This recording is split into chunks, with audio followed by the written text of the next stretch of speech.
දිනපතා නාඩගම් රංගපාමින් රටට වීලු සපයන මාලිමා ආණ්ඩුවේ අලුත්ම ප්‍රේසනය තමයි කතානායක කෝලම. කතානායකවරයා ඉතිහාසයේ අලුතෙන් ලියමින් ඉතිහාසයේ ප්‍රථම වතාවට පාර්ලිමේන්තු නියෝජ්‍ය මහලේකම්වරයෙක් වැඩතානමට ලක් කරලා තිබෙනවා. ඒ වැඩතානම තුලින් කතානායකතුමා තමන්ගේ නොදන්නාකම නැවත වතාවක් ප්‍රදර්ශනය කරලා තිබෙනවා. මේ තීන්දුවේ අඩුපාඩු ගණනාවක් තිබෙනවා.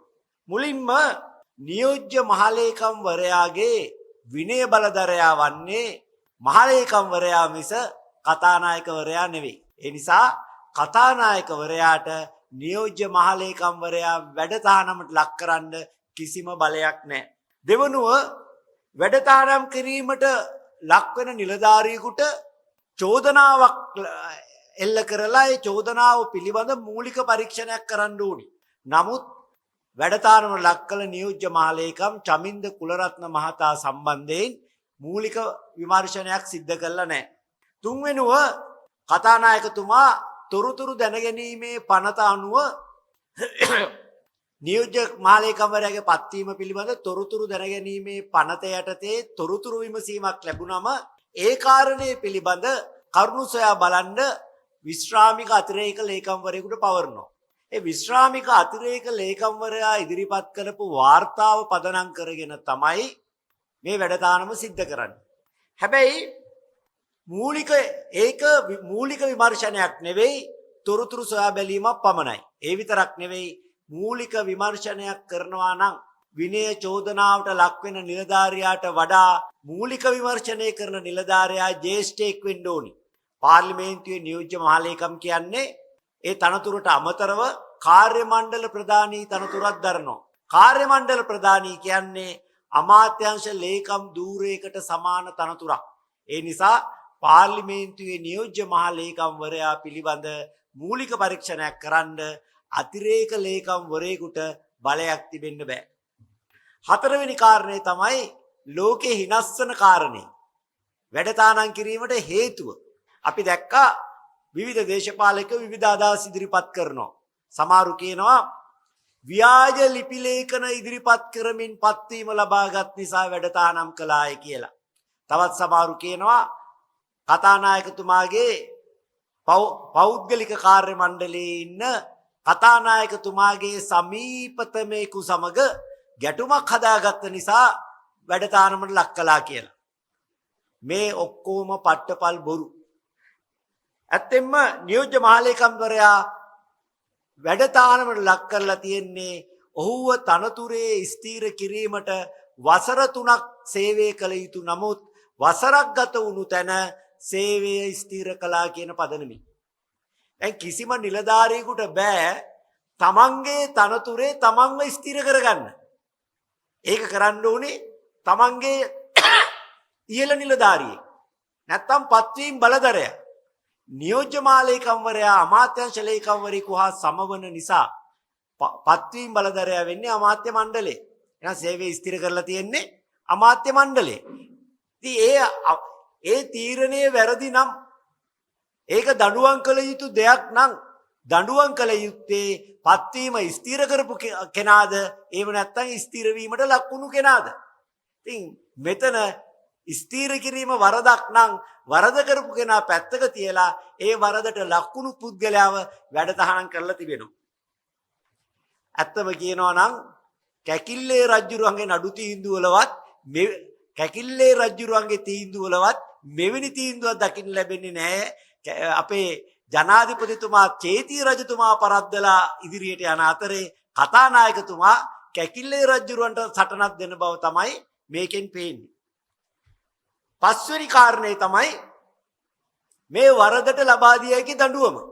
මේක වරදක් නම් වසර 3කින් ස්ථීර විය යුතු තනතුරේ වසරකින් ස්ථීර වීම වරදක් නම් ලබා දිය හැකි උපරිම දඬුවම තමයි වසරකින් ස්ථීර කරපු ලිපිය අහෝසි කරලා වසර 3ක් සම්පූර්ණ වුණාට පස්සේ තනතුරේ ස්ථීර කිරීමේ ලිපිය නිකුත් කිරීම. ඒ හැරුණු කොට වෙනත් කිසිම දඬුවමක් ලබා දෙන්න බෑ.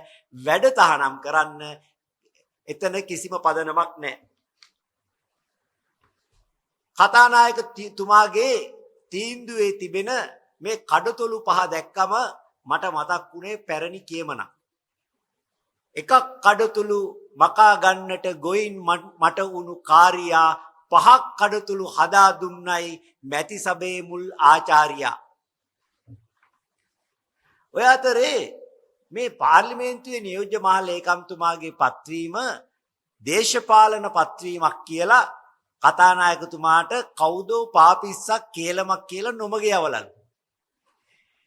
ඒක නිසාලු කතා නියෝජ්‍ය මහ ලේකම්තුමාගව වැඩතහනම් කරන්න කතානායකතුමා පෙළඹුණේ.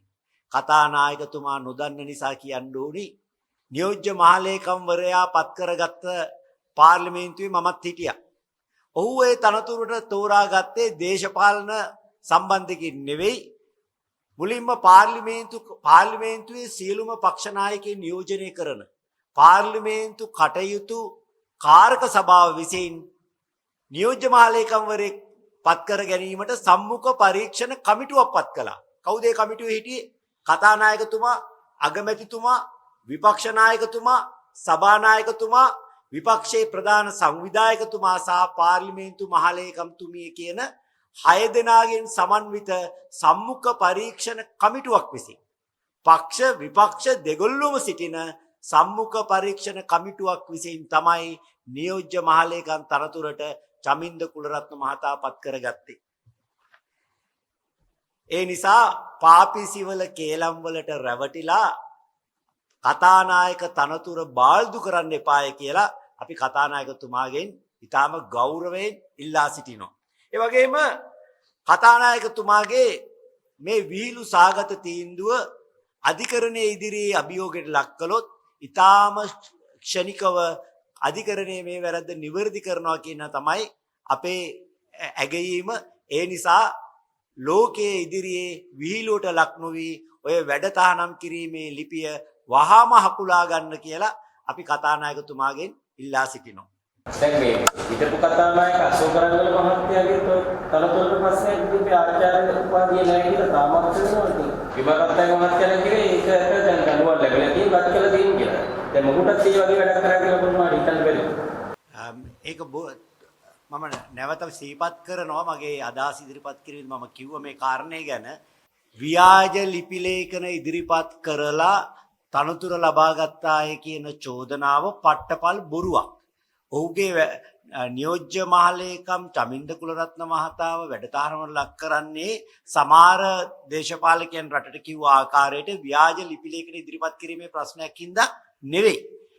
තනතුරටපත් වෙලා වසර 3කින් ස්ථීර විය යුතු නමුත් ස්ථීර කරන්න වසරක් තුල වසර සම්පූර්ණ අපි අයිකින්